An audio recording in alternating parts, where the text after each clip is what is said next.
So what we completely ignored is the silkscreen layer, as you remember. You see we have all this text overlapping with the paths, everything's mess, so we have to fix them. So the first thing, as you see, the dimensions of this text are quite big, like we don't need that much. So what we can do, what we have to do is to decrease their sizes, like the height, width. And the first thing comes into mind is to do it manually, like for each text, but there's another way we can do it easily. So first we go to edit text, graphics properties. So we need a silk screen layer front. We have reference designators, and we will set specific text width. For example, I will use 0.6 millimeter, and for the height we can set, let's say, 0.7. thickness we can leave 0.1. let's apply, and they look pretty nice. I think we can apply and close, and then we can hide the front copper layer, so we can easily move this text, and we need to decrease the grid size so we can do really fine adjustment.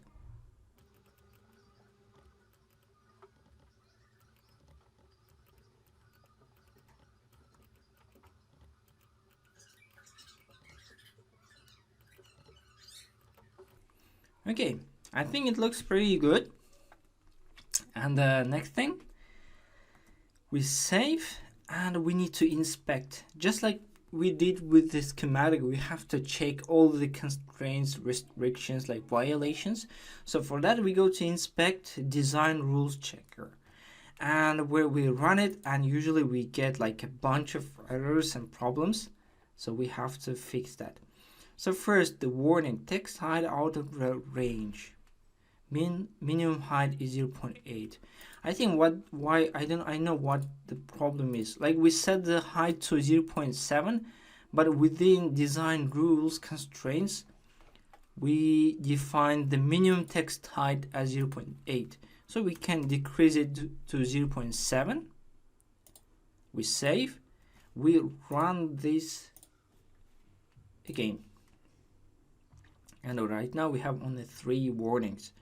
So first, all the problems are related to this silkscreen overlapping with the edge cut, and I totally understand why it's claiming about it, because we cannot draw the silkscreen layer out of the PCB. Like, it is physically impossible.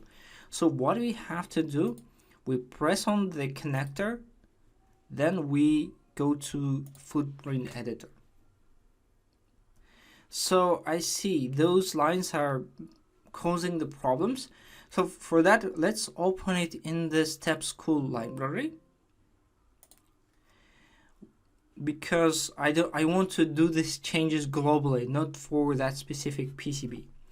So what I will do, I will first remove these lines, and this horizontal line I will move it just like here, so that the connector edge can be outside of the PCB, but these lines would be inside of the PCB.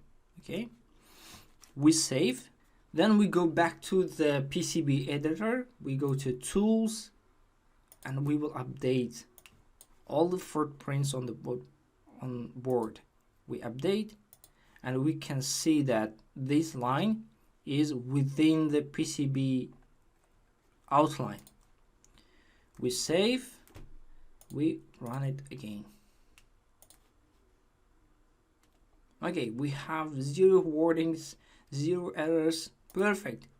We basically finished designing the PCB, and of course we need to save, and the final thing, we can check it in 3D viewer. Okay, it looks really nice.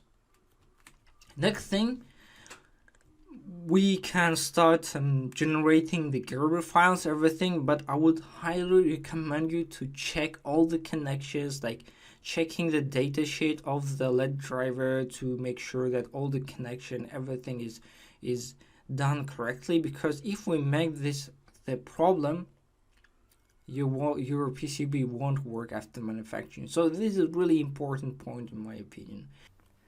Alright, before we continue, all the project files are available on my website for a small fee. The link in the description. Also, did you notice that this field area is uneven? For example, we have this long copper line, so it looks a bit ugly and inconsistent, so I want to remove that. And for that, we are going to use this Draw Rule Areas tool. So we just press on it, then we press somewhere, and we have a new tab where we need to define the rule. And the rule, of course, is to keep out zone fills. So we just tick on that. And also don't forget to choose the front copper layer. Okay, we press OK. Then we have to define the area.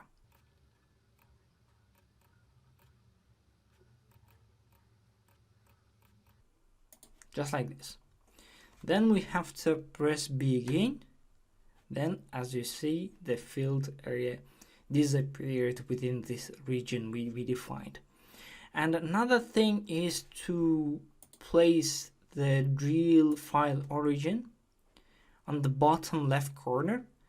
It's not mandatory, but later it will help us to easily visualize the position of different components.